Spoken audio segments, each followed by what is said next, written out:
तीसरे फेज के लॉकडाउन में शराब की दुकानें खुली तो भीड़ जमा हो गई।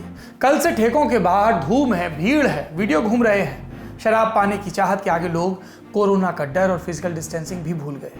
अब सवाल ये भी उठ रहे हैं कि ये हाल तो होना ही था।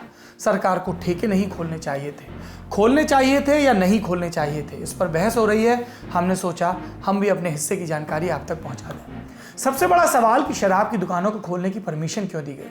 आसान सा जवाब हो सकता है, शराब से सरकारों का खजाना भरता है। ऐसे में इतने दिन सब कुछ बंद रहा तो अब शराब की दुकानें खोलना एक तरह से सरकारों के लिए मजबूरी कही जा सकती है, क्योंकि लॉकडाउन में कमाई तो हो नहीं रही। शराब पर टैक्स राज्यों के अधिकार में आता है और यही टैक्स राज्यों की कमाई का बड़ा जरिया है। थोड़ा और डिटेल में समझते हैं। राज्यों के पास कमाई के मुख्य स्रोत क्या है? जीएसटी का हिस्सा जो केंद्र राज्यों को देता है, प्रॉपर्टी टैक्स, पेट्रोल डीजल पर लगने वाला वैट या सेल्स टैक्स और शराब पर लगने वाली एक्साइज ड्यूटी। इसमें सरकार को शराब से मोटा पैसा मिलता है।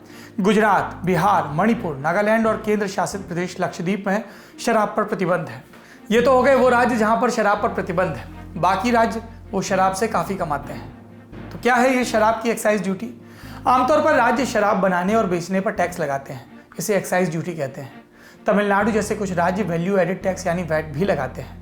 इसके अलावा इंपोर्टेड शराब पर special fees, transport fees, label या रजिस्ट्रेशन चार्ज भी वसूला जाता है।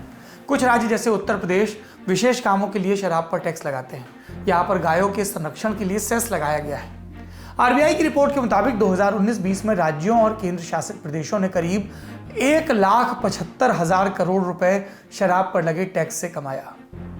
आपको याद होगा, लॉकडाउन लगने के बाद जब मोदी सरकार ने राहत पैकेज का ऐलान किया था तो ये कितना था? 1,70,000 करोड़, यानी शराब से होने वाली एक साल की कमाई के लगभग बराबर। इसका मतलब है देश में हर महीने 15,000 करोड़ रुपए की कमाई शराब से होती है राजस्व के रूप में। अकेले यूपी ने पिछले वित्तीय वर्ष में शराब से हर महीने 2,500 करोड़ रुपए कमाए। मोटा माटी ये हिसाब कि राज्यों की कमाई का 15 से 20% हिस्सा शराब से आता है। लॉकडाउन बढ़ा तो कई राज्यों ने ये टैक्स भी बढ़ा दिया।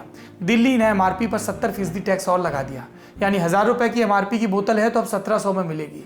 इसी तरह की खबर आंध्र प्रदेश से भी आई, वहां पर 75% की खबर है। लॉकडाउन से राज्यों को कितना घाटा हुआ ये भी समझ लीजिए। दिल्ली के उदाहरण से समझाते हैं। पिछले साल अप्रैल में सरकार ने 3,500 करोड़ रुपए कमाए थे। इस बार अप्रैल में सिर्फ 300 करोड़ मिले। इसलिए राज्य सरकारें शराब की दुकानें खोलने की जल्दबाजी कर रही हैं और यही वजह है कि अब पेट्रोल और डीजल पर भी टैक्स बढ़ाने की बात हो गई है। शराब के मामले में जल्दबाजी कितनी भारी पड़ेगी आने वाले वक्त में बताया जाएगा, सामने आएगा। हम फिर कह रहे हैं, याद रखिए, कोई शौक जिंदगी से बड़ा नहीं हो सकता।